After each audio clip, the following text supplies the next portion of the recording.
They made a promise that night, not to each other, but to something darker. Three friends, one secret, and a decision that would change everything. At first, it felt like a joke. The kind of thing you say when you're bored, when life feels too normal, too predictable.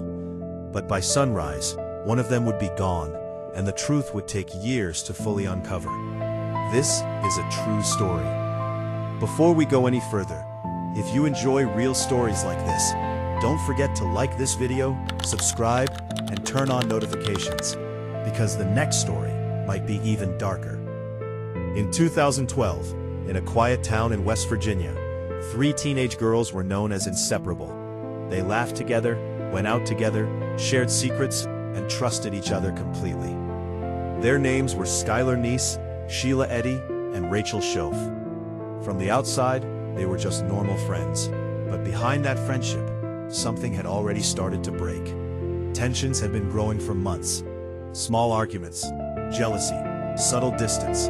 Skylar had begun to feel excluded, as her two closest friends seemed to grow closer to each other while drifting away from her. Sheila and Rachel began talking about killing Skylar. Not as a joke, not once, but repeatedly, over time, in conversations that started casually and gradually became more serious. At first it was subtle, small remarks, half-finished thoughts, the kind of things that could easily be dismissed if someone else overheard them. But over time, those conversations didn't fade. They returned, again and again. What makes this even more disturbing is that these discussions happened in normal environments. At school, during everyday interactions, without raising suspicion. Around classmates, teachers, and other friends, everything appeared completely ordinary. There were laughs, shared moments, and normal teenage routines. Nothing seemed unusual from the outside. But behind that normalcy, the idea was no longer just a passing thought. It had been repeated enough times, discussed enough between the two of them, that it began to feel real. And the more it was spoken about, the more it moved from imagination into intention. On the night of July 5, 2012, Skylar climbed out of her bedroom window. She had made plans to meet her friends. There was no sign of fear, no hesitation. This was something she had done before, meeting them at night, trusting the same people she had known for years. In her mind, it was just another normal night. She wasn't stepping into danger as far as she knew. She was stepping into a familiar routine. They picked her up like they had done many times before. The car ride was normal at first, music playing softly in the background. Conversations flowing naturally, the way they always did. There were no arguments, no tension that would have raised concern. No visible warning signs that anything was different from any other time they had been together. Skylar didn't question the direction. She had no reason to. In her mind, this was still just another night with friends, people she trusted, people she had spent countless hours with. There was no indication that anything was wrong, no visible tension, no disagreement that would have suggested otherwise. As the car moved farther from populated areas, the surroundings became more isolated. Fewer cars passed by. The streets grew quieter. Houses became more spaced out. The presence of other people slowly faded into the background. What remained was distance, darkness, and the steady movement of the vehicle, continuing along a route that felt less familiar with each passing minute. Inside the car, the interactions remained controlled. Nothing overtly suspicious, nothing that would immediately raise concern. From the outside, it would still appear like a normal ride among friends. But the direction, the distance, and the gradual shift away from familiar surroundings were all quietly changing the context of the night. Eventually, the vehicle reached an area that was noticeably more secluded than the places they usually visited. The environment around them was quieter, with fewer signs of activity. No crowds, no regular movement, no immediate presence of others nearby. The car slowed, and then came to a stop. Inside the vehicle, the mood shifted, not suddenly, but in a way that felt different from the rest of the journey. What had been a simple ride among friends now stood at the edge of something unfamiliar. Skylar, still unaware of what was about to unfold, stepped out with the same level of trust she had shown throughout the entire night. In that isolated location, away from witnesses and outside interference, the situation escalated quickly. The events that followed were violent and irreversible. Skylar was attacked by the very people she trusted the most, and in a short span of time, her life was taken in that remote area. Afterward, Sheila and Rachel left the scene and returned to their normal lives as though nothing had happened. They went back to school. They continued interacting with others. They maintained appearances, speaking and behaving as if the night had been uneventful. In the days that followed, Skylar was reported missing. At first, there was no immediate explanation for her disappearance.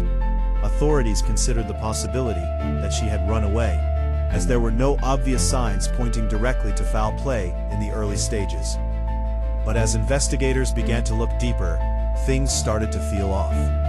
When detectives interviewed Sheila and Rachel, their statements sounded similar in structure, but not identical in detail. Small inconsistencies began to appear. The timing of events didn't align perfectly. Their accounts of the night had overlapping elements, but certain parts didn't match when placed side by side. Investigators didn't immediately see the truth. At first, everything still pointed toward a possible runaway scenario. But as they continued comparing statements, patterns began to emerge. Some parts of the stories seemed too similar, almost as if they had been aligned, while other parts contradicted each other. The inconsistencies became more noticeable when cross-referenced with external details.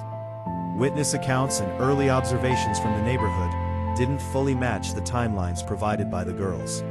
Even subtle differences, what times certain events occurred, who was where, and what was done, started to raise questions.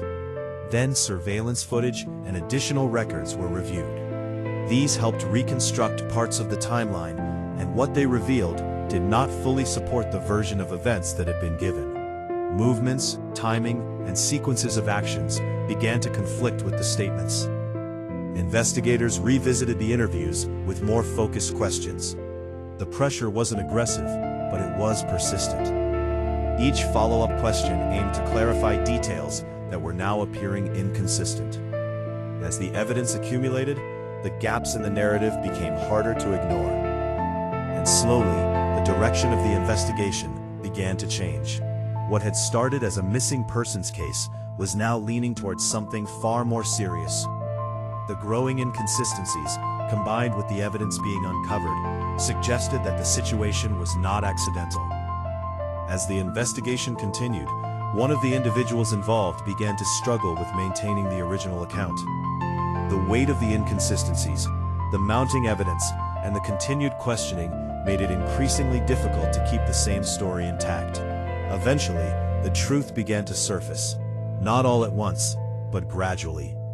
Rachel Schoaf eventually confessed. Her admission confirmed what investigators had begun to suspect. She explained the planning, the sequence of events, and what had taken place that night. But there was still one critical question. Where was Skylar Neese?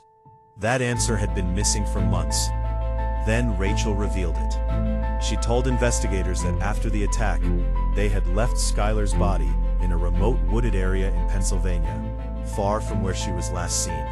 The location was isolated, hidden, and difficult to reach, which is why it had remained undiscovered for so long. Using that information, investigators organized a search based on the exact location she provided. And for the first time since Skylar disappeared, they found her. That discovery confirmed everything. The case was no longer a mystery. It was a planned act, carried out by people she trusted. The details aligned with the evidence that had been gathered over time. With that confession, the hidden reality of the case became clear. What had once appeared as a mystery was now understood as a coordinated act, carried out by people who had been closest to the victim.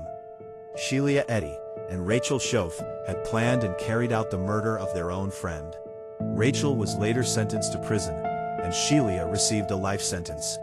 The case, once shrouded in confusion and uncertainty, was finally resolved through a combination of forensic evidence, investigative persistence, and a confession that exposed the truth. If this story shocked you, make sure you like this video, subscribe, and share it with someone, because you never really know what people are capable of. In the end, this wasn't just about a crime. It was about trust, betrayal, and how easily silence can hide the truth until pressure forces it to surface. And sometimes, the people you trust the most are the ones you should never underestimate.